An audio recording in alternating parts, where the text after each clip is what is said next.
Ал ары карап же бери карап бурулуп жатабы? Талаш тартыштар бүгүнкү күнгө чейин уланууда. Бул Голландиянын сүрөтчүсү Ян Вермеердин сүрөтүнүн сырдуу прототиби. Бермет сүйкү салынган кыз. Сүрөт көбүнчө түндүк Мона Лиза деп аталат. Ал голландиялык стилге таандык, идеялаштырылган, экспрессивдүү сүрөт.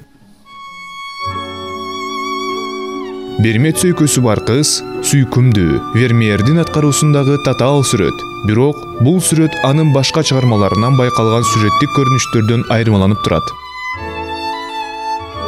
Кат окуп жаткан кыз, музыка сабагы, жумуш учурунда сүрөтчүнүн портрети.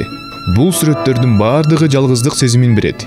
Бирок ошол эле учурда тартылган көчөгө баса белгиленген аралыкты сактайт. Идишке сүт куюп жаткан саанчыны көрө алабыз. Бирок бул сүт биз үчүн эмес, биз жөн гана байкоочуларбыз.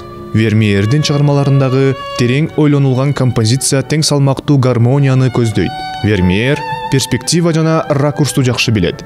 Муну анын көптөгөн полотнолоруна боелгон шахмат полу көрсөтөт. Бул ыкма алыскы нерсенин иллюзиясын түзүү үчүн ири колдонулат. Башка элементтер, анын ичинде күзгү сызыктары, жарык булактары жана мейкиндик аркылуу сүрөттөлөт. Ачык терезенин жанындагы катты окуп жаткан аял. Көрүүчү айнектен анын чагылуушусун көрө тургандай кылып тартылган. Вермеер композиция үчүн мольберттин бутунда жашырып койгон.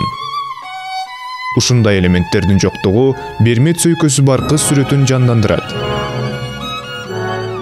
Вермеер 3 өлчөмдүктү баса белгилөө үчүн күңүрт бирдиктүү фонду колдонгон.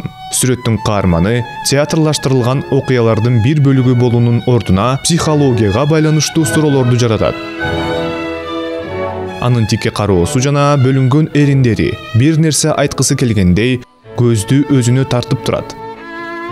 Адатта сүрөттөрдө дворяндар жана дин кызматкерлери чагылдырылган. Эмне үчүн Вермеер белгисиз кыздын сүрөтүн тарткан?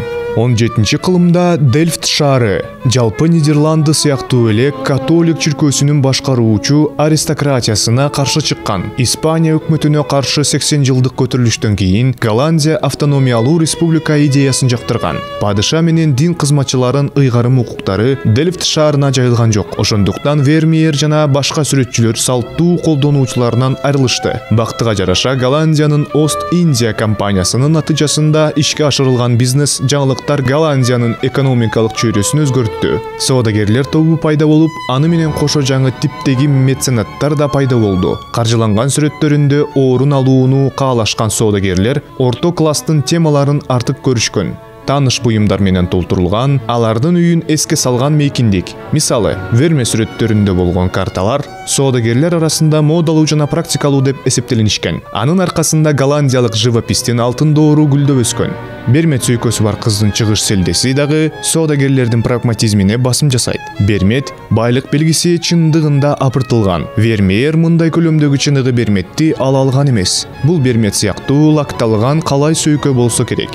Бирок бул байлык закымы сүрөттүн өзүндө чагылдырылган. Жалпы фонунда Бермет тегерек жана оор көрүнөт, бирок жакын көз караш менен ал боектун бүдөмүк тактарына айланат. Картинанын деталдуу экспертизасы Вермеердин иллюзиялардын чебери болгонун эске салат. Бермет сүйкөсү бар кыздын мүнөзүн эч качан билбесек дагы портрет аны менен унутулгус байланышты жаратат. Сүрөт Гаагтагы Мауриц Хойс галереясында туруктуу көргөзмөгө коюлган.